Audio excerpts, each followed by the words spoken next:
In his 2018 document, Fluid Roles and Priorities, FLC lists acceleration as the fourth team-based priority, right behind win fights, engage the enemy, and don't wipe. In his words, quote, "What I mean by accelerate is to make your team comp move from fight to fight more quickly," end quote. This is an excellent definition, but when I first read this document, I had no idea what FLC was talking about. Maybe I thought I knew what he was saying, but I didn't understand it. I didn't appreciate its significance. Years later, when I started grinding competitive and improving at the game, I found myself thinking about this concept, realizing its importance, and effectively independently discovering it. Later, when I was looking for the words to explain the idea to players I was coaching, my brain returned to FLC's explanation of acceleration. Now that I understand what he meant and can appreciate the importance of this idea, I want to take the time that his document didn't have to really get into the weeds and explain this concept. Acceleration, classically, is a change in velocity, though colloquially we use this to mean an increase, speeding up. The definition I use these days in the context of Splatoon is acceleration is speeding up the pace of play. When we get a kill, we have a numbers advantage for some amount of seconds, and we want to make as much happen in those seconds as possible. The more fights we're able to take, the better. The more space we're able to take, the better. We want to speed up the rate at which plays happen. We want to force the issue. We want to accelerate. When one of us dies, we have a numbers disadvantage. If nothing happens for some amount of seconds, that's good for us because our position will magically become better by virtue of our teammate respawning. So we want to slow the game down. We don't want any plays to happen. We want to decelerate. Being afraid to die is one of the biggest things that stops low-level teams from properly accelerating. So one thing I want to talk about real quick is trading. Typically, when you're ahead, trades are good. At this point, I shouldn't need to say that this will be an overgeneralization, but just please know that it is.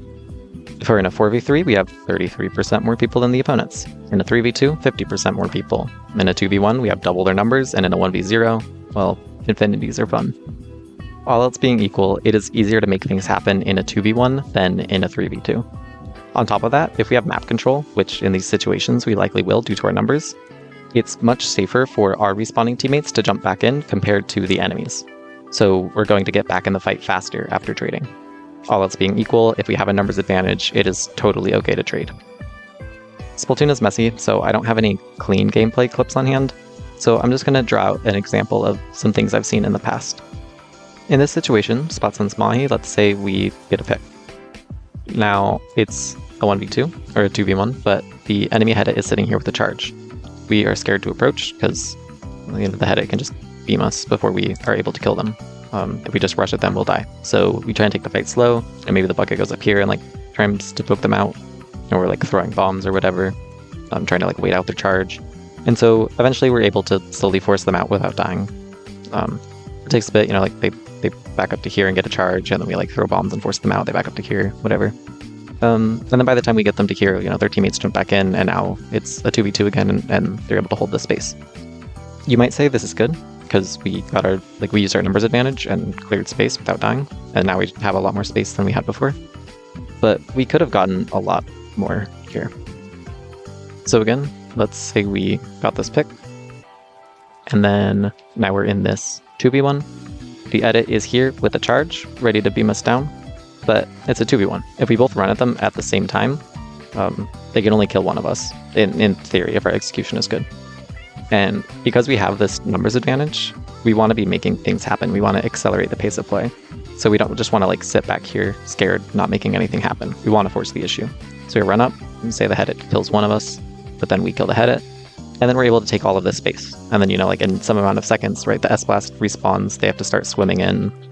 The head respawns, they start swimming in, I respawn, I can just super jump in. And now we just have a lot more space. In high level, teams tend to be pretty good at making sure that they don't go more than 1 or 2 down. They make sure they don't stagger, and they're able to hold on to their space. But something I see a lot in mid-level when people are getting more comfortable with the idea of accelerating and playing fast is let's say the sword gets a pick on the bucket, and then now we want to accelerate. The sword runs at the S-Blast, and kind of overextends to kill the S-Blast, and then the head kills the sword.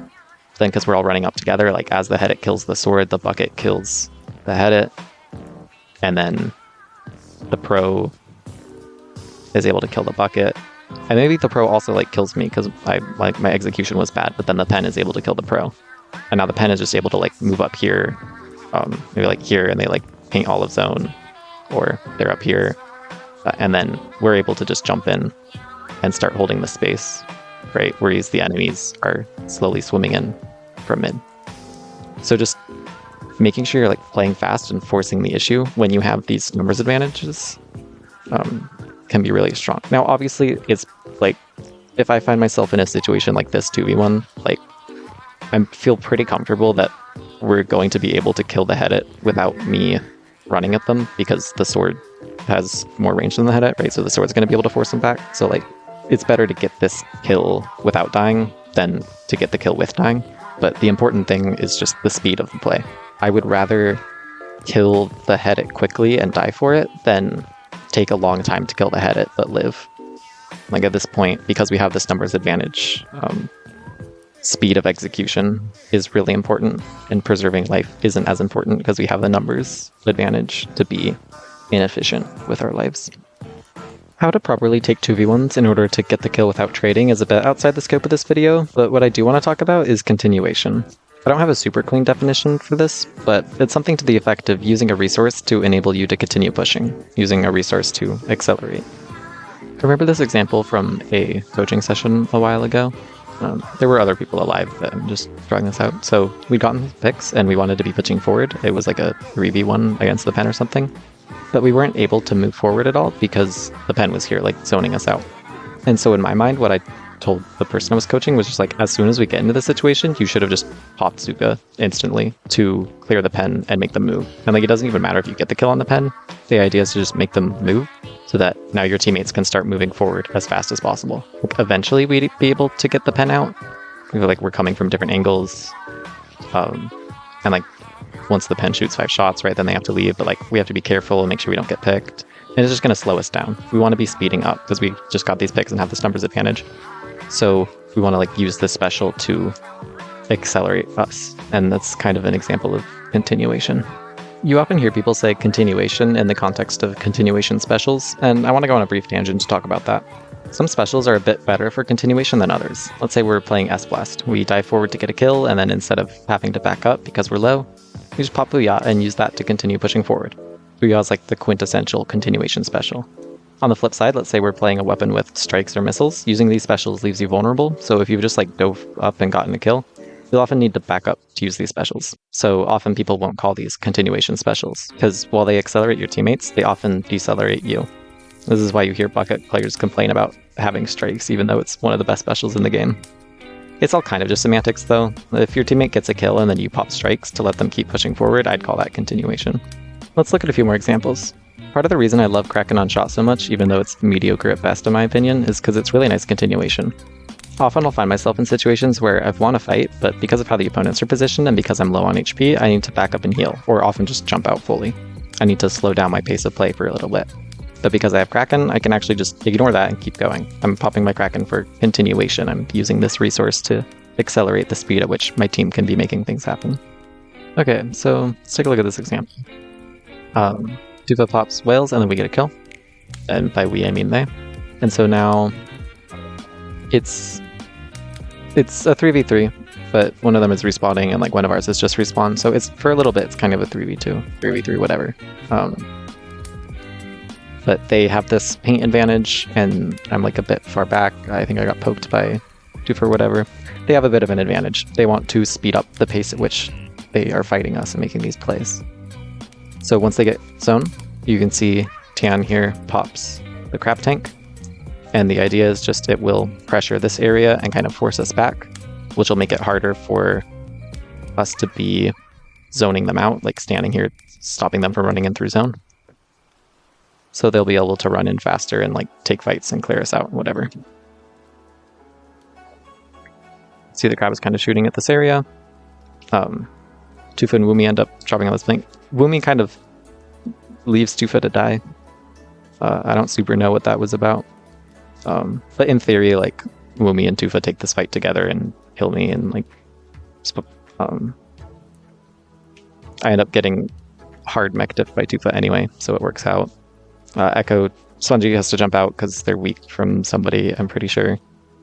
Even if I had killed Tufa, I have this like crab pressuring me, So that like might trade off of him. And then like Echo has to jump out because he's put in a bad spot from the crab. So you can just see how like this crab creating pressure and like letting people run through or whatever. Let these guys speed up the pace of their play and like take fights with us a lot faster. We try and clear them out with this Booyah Bomb. We get a kill, one jumps out, so now it's a... and then we have this crab too. Like once we got that kill, we pop crab. Now crab is kind of pressuring this area, so if like Woomy and Tan are like here trying to stop us from dropping, right? Because in theory, like dropping down from a one-way drop is into a corner, puts us in a vulnerable position. So we have to be like really careful about how we do that. But if we have a crab here watching and like zoning Woomy and Tan out, that makes it a lot safer, so we're able to just drop a lot quicker. And then we're not wasting as much time carefully clearing space, and we're able to take advantage of this 4v3 or 3v2 faster. So we can see I drop right away. I go back up to get the cooler, and then he drops with me. And then we're able to take this, Tufa lands, but we're able to win that 2v1 as Tufa's landing. And then Tufa has to back up. I'm weak, so I back up, but then I pop Zuka to keep the play going. Like, I can't run forward because I've taken damage and I don't want to die, but I'm able to use my special to kind of continue the push and like accelerate. You can see like the pen and the rapid being here makes it really hard for our teammates to walk in through zone because they have like a lot of zoning pressure. But if I'm shooting the Zuka at them, making them move, then that gives these guys a window to get in. So I'm like using that Zuka to accelerate the pace of play. And then now we've gotten all of the space back. And if we had just like played really slow and cautious and tried to clear the pen and the rapid, there's no guarantee that it will work, and they might end up like being able to hold this area and like give jumps to their teammates and whatever. In this example, we're able to get a few kills, and then because we've gotten these kills, we want to be pushing forward. The literal fastest way to move forward would be to run in through like straight to zone, but because the pen is here, the pen is like positioned to try and slow us down to stop us from taking space as fast as possible to decelerate us. So we go to this stack to kind of take this high ground position. We can like kind of use the ledge as cover against the pen because they're here on the low ground, and so like we want to be pushing forward, and this is the safest way for us to be pushing forward. So we go up here. At this point, Echo realizes that they can't push forward at all because the pen is here with the charge, and so if Echo tries to push forward, they will die. So they pop Booyah as continuation, and you can see the pen is shooting at them but doesn't get the kill because of Booyah armor. And then the Booyah comes out, so the Booyah will force Tufa and Woomy to either drop from this stack or stay in this, like it's gonna kind of go like this, so it makes it really easy for Spongy on the Cooler Rapid to AoE poke this area if Tufa and Woomy try and stay there. So it forces them out, and it kind of splits Tan from the team and forces him, cuts off this retreat option, forces him into this awkward area.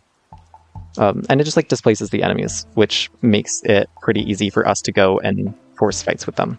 Echo kind of abandons me to this 1v1 with Tan, but I end up winning that fight. We get the kill on Woomy and force them to jump out, or we get the kill on Woomy, we force Tufa to jump out. And so like we weren't really able to run at them because, you know, they have the strong high ground position, the pen has a charge, but we use the Booyah to accelerate our pace of play and take advantage of our numbers advantage. So for this example, we're just opening up on this map. I'm just trying to paint zone. I see Tufa go for a kill on our blaster, so I trade off. And then I managed to find a pick on Tan. Now at this point, I know our crab is out, but even if our crab wasn't out, it's a 3v2. So we just want to be pushing fast and making things happen. If the pen had a charge, they could kind of zone me out, at least for a little bit, and like buy their team some time as I come around this corner. But because we have this crab out, you can see the pen has to leave or they just die. And they're probably going to die anyway. I don't know why I didn't run straight at them. Mistake on my part. But I could run straight at them, and they get the kill. So we beat, like, because we just ran at them, and especially because the crab enabled us to. But even if the crab wasn't enabling us to, if we just run at them, the pen can't kill both of us, and then we're able to take all of the space.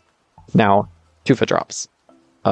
This is not a comfortable fight for a shot to take, but we have such a big numbers advantage that, like, surely we're able to kill this person. I've already taken damage from Tufa, so I don't want to just run in instantly and die. But I want to be trying to accelerate us and, like, get us to get this fight, to take this fight. So you can see I'm kind of, like, running and throwing bombs and painting at him to help Echo get in and, like, displace Tufa. And then Echo's able to win the fight. So, like, if it was just a 1v1, and if I'm just thinking about what's good for my weapon, like, I don't take this fight, but I know that I want to be accelerating. I want to make the most of this numbers advantage. I want to press the issue. And so I'm trying to, like, engage with Tufa and help accelerate. And then Echo fights with me and we get that kill. All right, one last example I want to take a look at. And this is to talk about, like, acceleration. It's not just when you have a numbers advantage you want to play faster. Like, that is a time where you want to play faster, but it's a very abstract concept. You can apply it in a lot of situations. So here, I don't want to go too in-depth about it. I'll maybe talk about it in a different video, but because the team with the range blaster just has so much less paint than the other team, they want to be playing fast and, like, forcing fights and whatever before the enemy team has chance to get paint control up. So they kind of want to be, like, accelerating and trying to have a fast pace of play. The RB goes up here onto this little, like, block. This is a very strong, stable position that they can use to hold zone against the enemies, but it slows them down, right? It doesn't enable them to, like, take really aggressive angles and, like, try and poke through zone. So strong, stable position in certain situations, that's good, but here, because we want to be accelerating and, like, forcing fights, or rather, because we want to be fighting the enemies so that we don't get outpainted, we want to try and accelerate our pace of play a bit more, like have a faster pace of play. And so going up here, kind of decelerating yourself for a stronger, stable position, I don't think is the play. I think it would have been better to play on the low ground, and then when the brush comes in from this flank, the blaster could poke through zone and try and get a pick. And then, you know, if you get, like, 1 or 2 off of it and you win your fights, then the enemies can't outpaint you. I won't talk that much more about it, but this is just something I see a lot, where, like, players will take strong, stable high ground positions in situations where they need to be pushing up and playing fast, and, like, getting up onto that high ground takes time, and then getting off of the high ground takes time. So even though it's typically a strong position, it slows them down a lot. It just decelerates them. So, like, in the moment, it can be a mistake. All right, that's all from me for now. Thank you so much for watching, and I'll see you next time.